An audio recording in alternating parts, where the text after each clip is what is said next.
right. Between the ages of 7 and 9, I was placed in a facility called Creedmoor. It's in Queens, off by Union Turnpike. I don't know if you ever heard of it. Look it up. It's called Queens Children's Hospital. The reason I was in this place was my mom didn't want to be with me, and she gave me up to the society of the state, and she was found a new man in her life, Cesar De Jesus. Make a long story short, I was in this facility for 2.5 years, into 1980. I found a way to get the hell out of there because I was scared. I didn't know what I was doing in all these places because I'm a young kid. I wanted to see my mom. I found a way to run away to home. I found a way to get there. It took a long time. By the time I got there, they were waiting for me. And I knocked on the door and I'm crying to my mom. She didn't want to hear it. She gave me back to the facility and I got back there. The head nurse there at facility B was for all the kids. Her name was Miss Hollywood. She was the head nurse. They had B building with all the crazy people like Hannibal Lecter shit. So she put me on the basement for a bit because they had this room that they needed to clear out. They left one plastic vinyl thing down.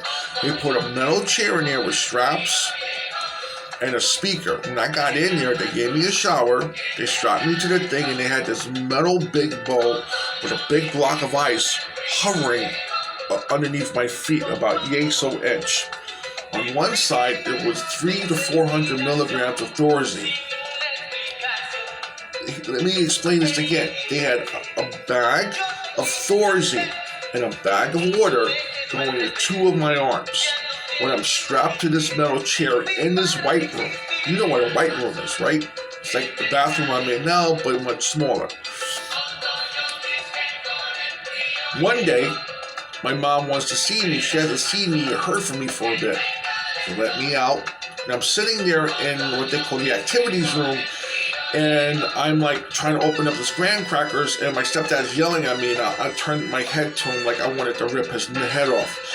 They had this kid in there who was much bigger, and my mom got the graham crackers. She's trying to open it, and I didn't see it, and he pushed my mom out on the floor and took the graham crackers. What I was told was that I bit his finger off, ripped his ear off, broke a rib and a lung, and almost just destroyed his mouth and broke his leg underneath 2 minutes. And then I'm sitting there on the floor with blood in my hands, opening up the graham crackers. Imagine what the fear of my mom was looking at when she saw this.